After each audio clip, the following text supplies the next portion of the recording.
Hello and welcome to Books to Last, the podcast that challenges readers to pick the only 5 books they may take with them when cast away to a mystery remote location. As ever, I'm joined by a book-loving guest, and this episode, I'm joined by Rachel. Welcome, Rachel, to the podcast. Woo, thanks, Jordan, and thanks for having me. The benefit of any listeners who might not be familiar with you, can you tell us a little bit about yourself? Yeah, of course. So I'm normally sat on the other side of this. So I'm a podcast host of the Book to Busy podcast, which interviews authors, mainly like new release authors, specifically focusing on like queer, feminist, contemporary fiction. And I normally just interview and chat to them. And today I'm just here to chat about buzzing about. So, quite a different experience. Love it. I am so excited to hear your list based on the books that it sounds like you enjoy reading. Are you reading anything really good at the minute? I've literally, it's like spoiler for one of my books. I've literally just finished, but it's been so good. It's now joined me 5. But I've just started reading Lucy Easthope's When the Dust Settles, and she like the UK's leading like disaster expert. So like if anything happens to like Grenfell or like natural disasters, she like helps to work with them, and it's just really interesting and buzzing. And I can't wait. That sounds really cool. Yeah, I mean, that's also a really cool job title. Who else could go around with the leading disaster expert? That sounds epic, and obviously probably not a very cool way, because like I imagine she sees has a heavy time. Yeah, she has a really heavy time, but a very cool job title nonetheless. I agree. I saw someone had the surname Shooter the other day, and I was like, I'm so jealous. I want that name. I love my surname's just like a place in the UK that I've never been. Yeah, it's always a shame. Can't pick our own names. I think they should just give us a numerical value and then let's pick our own name when we're all. Oh, love. Okay, so we're going to talk about 5 books you're going to be cast away to. Blanket rule on the podcast, people get to be cast away to wherever they want to be cast away to, not just desert islands, unless you want to. Where would you like to be cast away to? Oh, I don't know, I feel like a nice little jungle rainforest situation. Nice. I feel like ideally in like a nice big tree house that's like carpeted is everything I need, but I feel like that's not a lot of... Oh no, it absolutely would be allowed. It's good. You can basically be in paradise, you just have to be there by yourself. Oh, how sad. Yeah, I'd be in a tree house, like think Airbnb, like a unique stays, and nice cabin here that has like a conservatory that you can hear like all the rain, but also keeps me safe from like big birds. I hate big birds. So scared of them that I like couldn't cope with the idea of one of them flying in. When you said big birds, I immediately thought of like the Muppet, the Sesame Street Big Bird. Honestly, him as well. No, I know exactly what you mean, because I've seen loads of those pictures of like this sort of tree houses but on stilts in in tree canopies and stuff. Very, very cool. I like that vibe. That's actually very different. I don't think we've ever had that one before, so that sounds really cool. Oh, gorgeous. Very, very new. And also I love reading when it's raining outside. Like same. Thunderstorms are like the best. This is it. I'm like, I would just absolutely love that. And I didn't even realise how much I want it, but now I've convinced myself that like this is dream scenario. Yeah, I've taken to because it's like a white noise podcast where they do 8-hour episodes of different kinds of white noise on Spotify. Love. And they have like rain and thunderstorm ones and stuff. So sometimes I'll listen to that when I'm reading, like even when it's not raining. Yes. I'm gonna do that though. You've just sowed a seed of an idea. They've actually got like Christmas and Halloween themed white noise as well. Like one of them is it's like the alchemists or the wizard's lab or something, and that's their Halloween stuff. So it's just like bubbling cauldrons and Bunsen burners. And stuff. Shut the Bunsen burners, get it out. I bet your Spotify Wrapped at the end of the year is mental. Yeah, it's definitely a mixed bag, because although that being said, my top 5 this year were all from kids' movie soundtracks. So there was like a lot of Shrek, Kung Fu Panda. Some other ones. My son listens to my Spotify. Although I will say a lot of those were already in my playlist anyway. I just didn't. This is it. I didn't spam them the same way he does. It's like the Shrek sound. Shrek goes off. It is. It's one of the best soundtracks ever. It's top tier. So we've got the ambience, we've got the setting. It's going to be great. I want to know what kind of books you're taking to your jungle free house. Okay, I feel like this one, if anyone knows or follows, is obvious. But I take The Shards first. I've brought them all as a show and tell. Ooh. I take The Shards by Bret Easton Ellis because this book just single-handedly blew my mind. Wow, I've never heard of it, so please tell me about it. Josie? Okay, right. Really excited. So Bret Easton Ellis, everyone kind of knows him as like the guy who wrote American Psycho. So have that in your minds. Okay. But I read this also like post watching Saltburn that I was like, and this is just so interesting. So it's set in like 80s Hollywood, and our main character called Brett is really minted. His family's really minted, and essentially they just walk around as part of like Hollywood 1980s elitist. But he's in school, and then all of a sudden someone starts like killing their mates. Like one goes in hiding, and then like really strange things are happening, but no one's really saying anything or doing anything about it because it's just like it's all like it's rife with like sexism and classism, and it's just a bit gross, but loved it. And the ending just like threw me through a loop. So like I'm trying to say stuff but without saying anything all at the same time. But it is also really queer in like a way that like Early's Wham felt. That whole book feels like that as well. And it's just so good. I love that. I feel like they should absolutely write that as a quote on the book. It's like, yeah, for real. Early's one.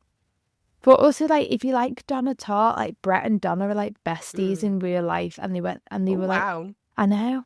So all their books are always a bit similar. This is quite similar to, what's it called? Secret History. Yeah. But I thought the Secret History was not very good, and like this is 1,000 times better. But it's massive. Be prepared. She's huge. It's like 700 pages. If he's friends with Donna Tartt, both of them probably like to just have like contest for who can write the most enormous book.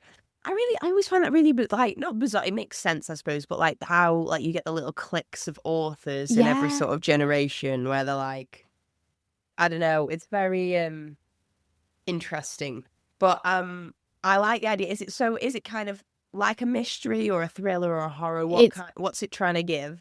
It's like contemporary fiction with horror and thriller element. It's like a psychological thriller type vibe, but not in the most like cliche obvious way. It's all very embedded in. It blends many genres, but saying that American Psycho does in a way that was like technically it's a horror, but it's also like a social commentary. It's like a satire. Yeah, and this is the same. Okay, I mean that sounds really fascinating. I know loads of people who really enjoyed Saltburn as well. So like now I've got a book to recommend them. Stunning. If they've got something like, my mission in life is to recommend a book to people who like certain TV shows to try and get them off TV and onto books. Well, this is it. I've started doing postwork. If you like Saltburn, or I just did one the other day of Florence Pugh's films. Book racks for each one of her films, just because I just love Florence Pugh. She is flawless. So any excuse. I think the first thing I ever saw Florence Pugh in was the Black Widow movie. Oh yeah, and she is like single-handedly the funniest like person in that. She carries that film in terms of comedy. It like as Yelena, she's unreal. And then have you watched Thunderbolt yet? The new one? No, not yet. I do want to. I know a little bit about Thunderbolts from like the comics and stuff. So like I actually do really want to, but I'm so out of touch with movies at the moment. Like I watched See How They Run for the first time last night. That's okay.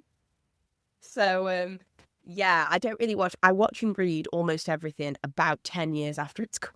Perfect though. That's only when it's like it goes round another cycle of being cool again anyway, so you just hop back on it. Yeah, only the good stuff's easy to find at that point. But you just filter out what's rubbish.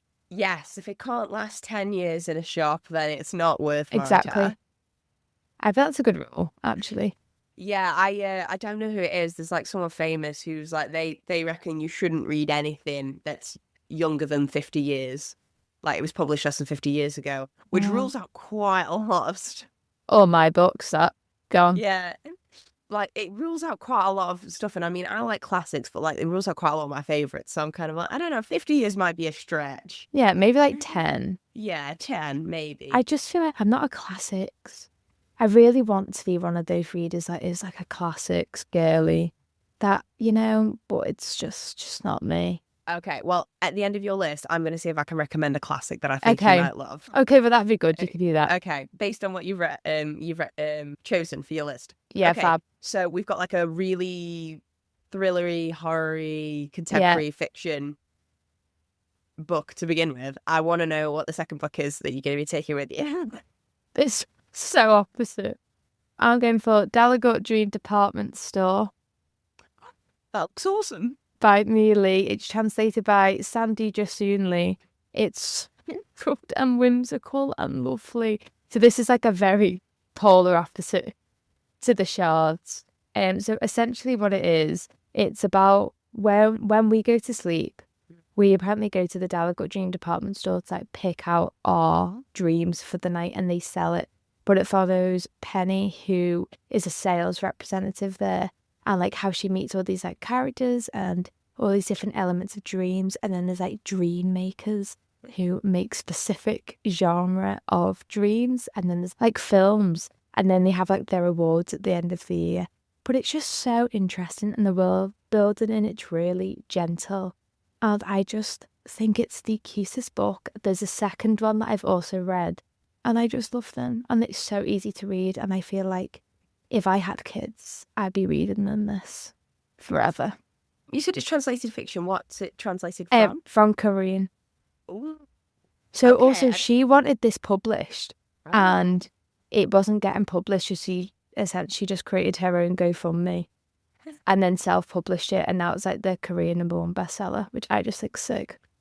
That's great. I mean, I suppose that's with like really out there novels, it's quite hard to find publishers for it, but I really love that when people just self-publish something and then they have like a huge success with it. It's always really great to just show that, like, you know, maybe the publishing industry doesn't know everything. Exactly. And also, I may have made it sound cringe, but it does it in a way that it isn't cringe, and it's just so lovely and sweet. No, to be honest, if and this sounds probably not the if it had been like, I don't know, an American or maybe English author, I would probably think that. I don't know what that says about me and my own opinion of like English speaking countries, but I do think there is like a words, like a craftsmanship in terms of storytelling and words and all that sort of stuff, especially in like East Asian countries, like, because I mean a lot of like Japanese fiction, translated fiction, if you hear the concepts you go, what? A time traveling coffee shop? But this is it. I was going to say, before the coffee gets cold, if you like that, you'd like this. But yeah, if someone from, I don't know, like Bolton wrote Before the coffee gets cold, I don't think it would have the same. I mean, it might. Maybe, but I don't know what I don't know whether it's to do with like maybe like use of language, because obviously even languages, when they're translated, sure, they don't always translate. Yeah. Like, I don't know, languages, they just aren't built the same way. I'm not a linguist. I just know that from like a common sense. I feel like this, but I don't know the proper word. Yeah. But yeah, so I completely see how that would be like quite an interesting thought exercise, I suppose, about you know, how dreams happen, because otherwise, like, if I think about some of the dreams I have when they're at the most, I'm like, what is this? This is just like, I know it's meant. But what it does is like it gives you a bit of background about like a specific dreamer and a dream they've had. And like, say if they dreamt that like they fell in love with, like they proposed with a girlfriend and he said yes, and it like spurs them on and then do something. So it's just really sweet. Oh, I just love it. That sounds really nice. Is there an audiobook? I imagine. I don't know whether that would be like, there is. Thing. Yeah, love. You're better than your bubbles. Yeah, definitely. Right. I mean, yeah, those are two polar opposite Honestly, books. Yeah. I thought I'd keep you on your toes. You are most certainly doing that. I am really intrigued to see which genres you think. Are you jumping around to quite a few different genres? Do you think? You say you're not much of a classics reader. No. No. I'm more like a mood reader, so I was like, well, if I'm Yes. cast away, I'm gonna need something for Some every mood. I don't know what's gonna happen. Yeah, I completely get that. I'm a massive mood reader. I just like I dart all over the place with what I'm reading. And I mean, it's one of those, if I try and plan it out, like I was planning on finishing the Poppy War series a few weeks ago, and then I came to it and I was like, can't stomach it. Another day, maybe, but I can't stomach it. Too heavy for me at the moment. This is what I mean. I do feel like sometimes you need like either a short book, like that's why I like books that have like short story collections. I just think sometimes you need a bit of a palate cleanser. Some books are just heavy. Dalagle will cleanse your palate. Exactly. Fluffy read. Well, I mean, it's like watching cartoons or sitcoms or reality TV.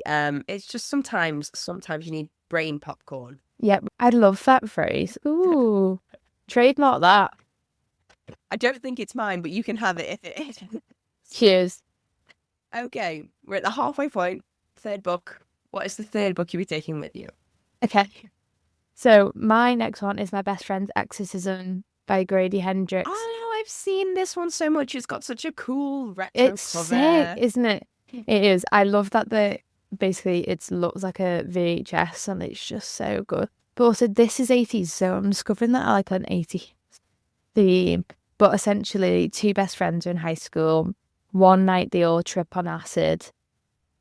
One walks into a lake, ends up possessed. As you do. That's why we don't go. That's why you shouldn't go cold water swimming. Like, don't do drugs, kids. But it's so good and how it's written. So it's really, you don't feel like you're reading, you feel like you're watching a film. It has been into a film that's on Prime, but I've not watched it to tell you whether it's any good. But it's just really funny and it shouldn't be. And it also is like really fast paced and it's like this girl is talking to a friend, she's basically trying to pin these pieces together of like, you're depressed, like what happened to you that night? But it's like a mix between obviously The Exorcist in like but in the way that you'd probably take the mick out of The Exorcist now because it's horrific and it's gross. But also like Jennifer's body, like when she's finished like scramming on one of the fellas and then she comes in like full of energy, this is a similar vibe. And it's just so good to read and it's so funny and it's so dark and it's so gross. But I feel like Grady Hendrix is really good at combining all these different elements but making it into something that's really accessible and digestible that you just think, oh, I can't wait to just tuck back into that instead of being like, oh, this is great. Like I feel like Stephen King can be very heavy in his writing. Yeah. But also I'm a bit too like once again, I feel like I just like something that's a bit easy to read. Yeah. I mean, who does that? And I think there's like a lot of like both internalized and externalized shame about reading easy books. But it's like reading is a hobby. It's supposed to be fun. Like, don't get me wrong, it can be a personal development exercise if that's what you want to make it. But ultimately, it's for most people do it for escapism reasons and you know, for fun.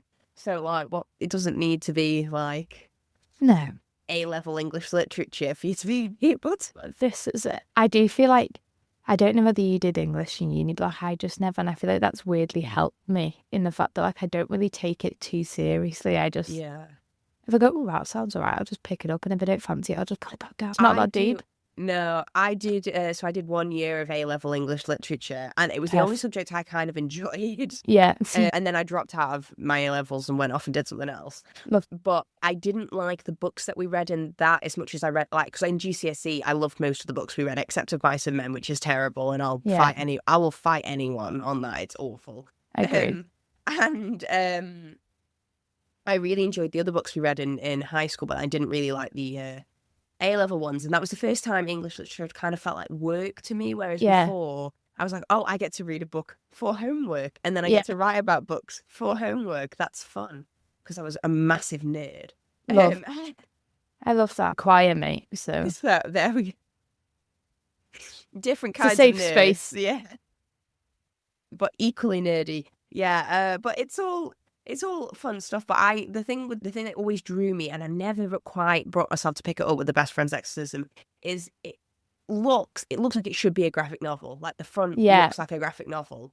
And I kind of always assumed it was. And then when I found out it wasn't, I was like, it's very Stranger Things. Like it looks it is super Stranger Things-esque. And again, if I was going to be going out buying books for people and I knew they liked Stranger Things, that's probably the book I'd get. I do love Stranger Things, so you're not wrong. Spot on. I'm very happy with my... you're on too. Oh, have you read anything from like this or anything else from this author? Like, do you know if he's got any more books? Yes, so they have loads. He has I've read it's like Southern Girls, like Southern Book Club Against Vampires or something like that, which is essentially I've heard of that. I'm butchering the title. Yeah. But it's along the lines. Yeah. And essentially that one's really good as well, but just not as good as this. Because I think it's like a group of mums in this like very like trad wife type-esque come together, be part of a book club. This neighbour moves in opposite, he's like really fit. So they all just become like, who is he? And they all like are dead nosy with each other. Look at Edward Scissorhands and the road that they live on, and everyone's just dead nosy. It's like that. But basically the things happen and they start hunting vampires like Buffy style. And it's like, how did we get here? And that's really good too. But that one's better. I do like because I'm in a book club, and when people bring in book recommendations and they just like, they start telling the story, you think it's going in one direction and then they immediately veer off. You're like, how is this where we are? Where are we now? Yeah. For real. Okay. We're veering all over the place with this list, but I like it. Weirdly though, all feels very like, it all feels very off a brand. I kind of like it. I don't know what brand that is, Chaos. Yeah, there's a wavelength, but it's great. Somewhere in there. What is the fourth book you'll be taking with you? Okay, so the fourth book... Hold on, me cat's wobbling. Me stand, go away. My fourth book is... I literally finished this morning, but it's the first fantasy book that I've... And it just gave me the same feeling of when I used to read the Twilight, like back in the day. Like I was hooked and I wanted to read more. So it is Quicksilver by Callie Hart. And it's so good. So essentially... It's about this girl called Cyrus Fane, who is part of this like world where it's all split into like first, second and thirds. They're on water rations. She's a bit of a thief. Long story short, she falls down this portal, ends up in this like other fantasy realm, and is captured by this guy called Kingfisher, who is like death. Then they have to all be a quest because she's got this like ability to basically save their world. So she's like forced to help. But then like things develop with Kingfisher. And it's like they're all like very morally grey characters, but you end up loving them. And like I'm not a fan of normally like a straight romance. Because I feel like there's enough for them. I don't need to read them. But this is just so good. And it's really like sexy. Like, it's got really sexy scenes You sound so, like, revolutionised. Like, that happens in fantasy But this is books. It. Because I'm like, God, she's real filthy. Like, you're all sat there. I think you're just reading Lord of the Rings, but actually you're just reading actual filth, and I love it. I love it so much. Like, the fact that this is on sale in Asda for £10 blew my mind. I'm like, there's no age. Like, it's not like films where it's like, this is a 16, you've got to be able to crack on. Oh my dear. Read fantasy fair. You will be utterly scandalised if you ever get your hands on Sarah Jane. Well, this is it, but like I won't read her because she's controversial. However, I imagine this is it. But there's also somewhere like there are people... other authors out there you don't need that to. Like some people have read ones and they like end up like shagging a dragon or like something, or like tentacles get involved. I would like to say, for the record, I've never read the ACOTAR or Fourth Wing, which is the one you were talking Is that about. what it is with the dragons? But like, don't knock it till you tried it. I might like it. They are on my TBR. I think the Fourth Wing is behind me on my bookshelf. I've just not picked it up, basically. We should just read it together and then we can gossip about it at the same time. It should be an interest. And we've not that era. But I love it. And I normally like was really put off like fantasy books because I feel like I don't want them to take an age that I really can't be bothered with like 100 odd pages of world building. I've not got the time. No. And this just goes straight in. And I'm really, really big fan. And I feel like I'll just recommend it to everyone now. And I really want the second one. So I get why people get buzzing about series. But I can't read a series if I know there's loads already that I'm just not read. If I know, like, for instance, that actor, if I fancied reading it, there's like 5 or whatever of them. Oh, the pressure of that. The pressure of that, I just won't start. And they're not short either. They're all like 600 and 700 and 800 pages. It's insane. No, but this is it. It's like, you know, people say like watch Game of Thrones, but you think that's a lot of commitment. There's loads of series. There's lots of episodes. And the books are better.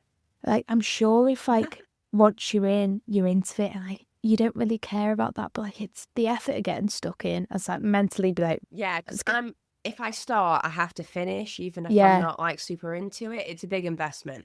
We recently took the plunge to watch Supernatural for the first time, and there's like 17 seasons of that, but we do love it. This is it. It's not too bad. I'm out with maths. Loads, but once you're involved, you're in.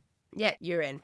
I think I've got some recommendations fantasy-wise if you wanted to give some more a try that fit that bill as well. We'll chat after the recording. I can't wait. Okay, I mean, we're on your 5th and final book of the list that you're able to take. What is the last book you're taking? Oh, my last book is my favourite book in the whole wide world, and that is Sunburn by Chloe Michelle Howarth.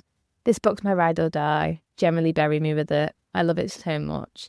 Michelle Howarth is such a gorgeous, she's a lovely person, but she's also a gorgeous writer. And it basically is what made me want to start interviewing authors. Like, it wasn't something I was planning on doing for my podcast at all. I just wanted my podcast to be a place where I could just give like 5-minute reviews that tells you whether a book's worth it or not, and you can crack on with your day. Like, that's all I wanted.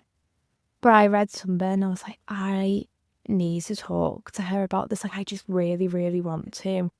And then it just like started this whole thing. And she's great. And like, we're actually really close mates now. And she's an angel. But Sunburn is essentially, also, it's set in early 90s. So we're not in the 80s today. Ooh. Moved on. I like late 21st century historical fiction. It depresses me. It's referred to as historical fiction. It's sometimes shelved as that because it's to do with the historical period. But like, I was born in the 90s. It makes me depressed that it's considered history. This is it. But it's like, it's in an Irish village. It's all very quaint, rural, but it's a coming of age, sapphic love story between a girl and her best friend. And I'm not doing it justice, but it pans over like from 16 to like mid-20s of her life, maybe even later, and it just melts my heart so much.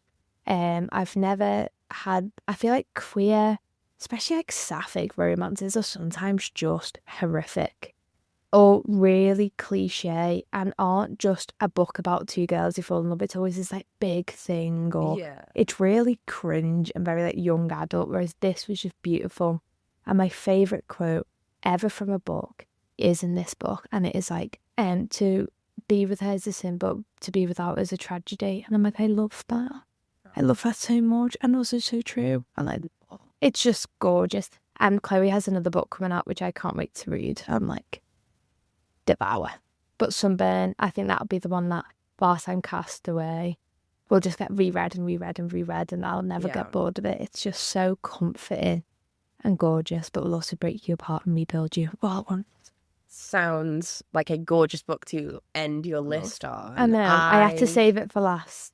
There's sometimes one, especially where there's like, oh, that's a given. That one always had its place on the list. Yeah, like, that was never up for debate. So 100%. And I think you've sold all of those really, really well. You can tell that you do podcast reviews because you're just like, these are the selling points. This is what it's about. Thanks, Jordan. Honestly, you got it down to a fine art. If you had any other book, if you could have any other books, what would the honourable mention? Oh, actually, getting ahead of myself. Can you recap all 5 so that people can run to their local independent bookstore and purchase them? Yes, okay. The Shards, Bret Easton Ellis. My Best Friend's Exorcism by Grady Hendrix. The Delegate Jean Department Store by Mia Lee. Quicksilver by Callie Hart. And the one, the only, Sunburn by Chloe Michelle Howarth. Wonderful. What nearly made it but didn't quite? It's going to have Never-Ending Story by Michael End. You've got the gorgeous... I know. Sorry, for people who aren't listening, who aren't watching, who are listening, it's the, what is it, the penguin cloth bound, something or other version. Yeah, gorgeous little cloth bound, but I love it. However, I feel like I would have been lying because I've not read it. I've literally just not read it. But people have picked many books that they've not read.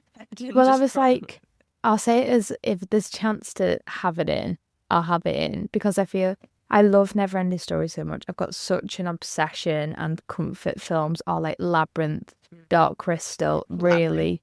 Yeah, love Labyrinth so much. My favourite film ever. I have got such a strong picture of the kind of person you are. I don't know whether that's a good thing. It's an absolutely good thing. My babysitter introduced me to the Labyrinth when I was like 8. It's the best thing ever. And it was a life-changing experience. What's it? Dance Magic Dance is just like a banger. It's an absolute banger. Oh my God, it's the best thing. I like, my girlfriend was like, I've never seen it. I was like, stop what you're doing now. It's getting put on. I was listen, it's not very well done now. You've got to do beliefs here and just get involved. There was a period when I was a little bit older than that. I tried to watch it again and I couldn't watch it because it upset me too much when she... It's a bit grim. Well, no, like the first scene where like she realizes her little spoiler alert, her little brother's been taken, and she didn't really mean what she said. And I was like, because I was a big sister, and I used to find my little brother really, really irritating. And it just like it broke my heart, and I couldn't get past it. I couldn't get past the crying baby in the stripy onesie. That is Jim Henson's son. So Jim Henson, of course, it's Jim Henson's, which I think's so sick. And obviously, Jim Henson's no longer around, but his son carries it on. And I also hope this is also dead sad. I'm exposing myself. I'm a big fan of like the Jim Henson's Creature Shop Instagram, which is where they make all the puppets. Jim Henson is like he was a like trailblazer genius. Really? Like he is an immense talent. I think that's completely valid. I've got many friends who would agree. Thank you. Like I just feel like Jim Henson, what a guy. So I was like, anyway, with the science fiction of 80s, like fantasy, never-ending stories, gorgeous. I've not read it, but it's because I've just been waiting for the right time to really read it. And it'll probably come next, but I've got a book club book that I've just not opened. Yeah, it is high. You will pick it up when the time is right. I have had books on my shelf for like 7 or 8 years before I've picked them up. And then when I've picked them up, I've been like, oh, that's what I needed. This was it. I do feel like it's like when we start getting into autumn, I feel like that's the right, like I know what's going to happen. I've seen this film enough times that I can quote it. So I'm like, I know the book's going to be better because the books are always better, but I just need to be mentally prepared to be blown away. Absolutely. Did you have any other honourable mentions that you almost wanted to pick, or was it kind of it was a pretty straightforward list? However, I was close to putting in 2 others, which I'll just riddle off, is Isaac and the Egg by Bobby Palmer. Yeah. Which I love. It's a really iconic cover.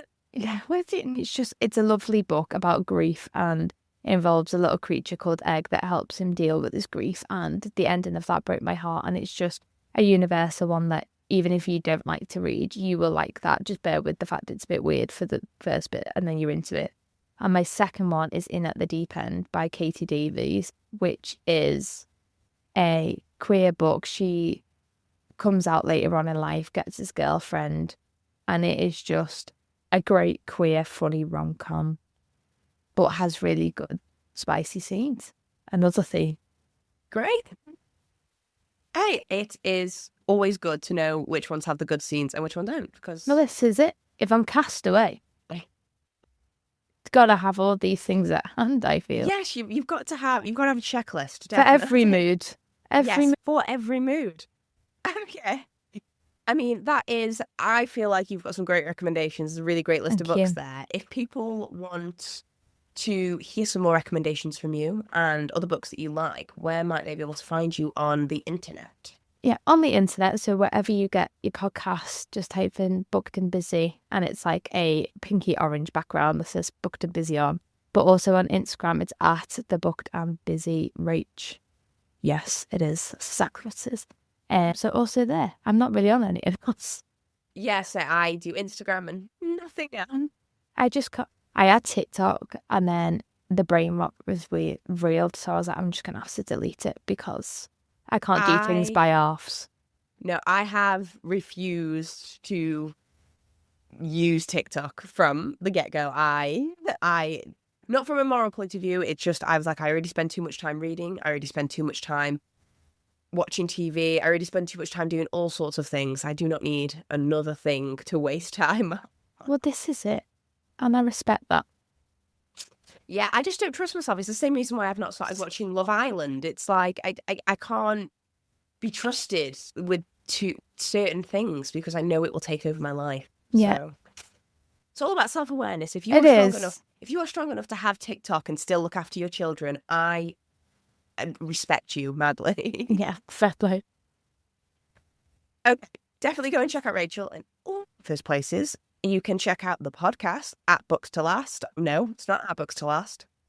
I'll do that again. It's at Books to Last Pod on Instagram. And yeah, I haven't posted too much separately on there recently, but I do have an individual Instagram which is tagged in the podcast Instagram. So just go at Books to Last Pod. You'll find all the good book stuff. Rachel, that was amazing. Thank you so much for coming on. Oh, it's been a joy. Finally, we're here. Yes, for listeners' benefit, it has been a journey, a real journey with highs and lows and all sorts in it. Getting Rachel on the podcast, but I think you'll agree it's been worth it. That is a stellar book list. I reckon that's got a really good summer feeling to it as well. I feel like it's a great summer reading list. So perfectly timed. See what I mean? Universe, what it is. Universe. It's exactly what needed to happen. Okay, Rachel, thank you so much for coming on. Oh, thank you. It's been a joy. It really has. And listeners, thank you so much for listening. Until next time, bye for now.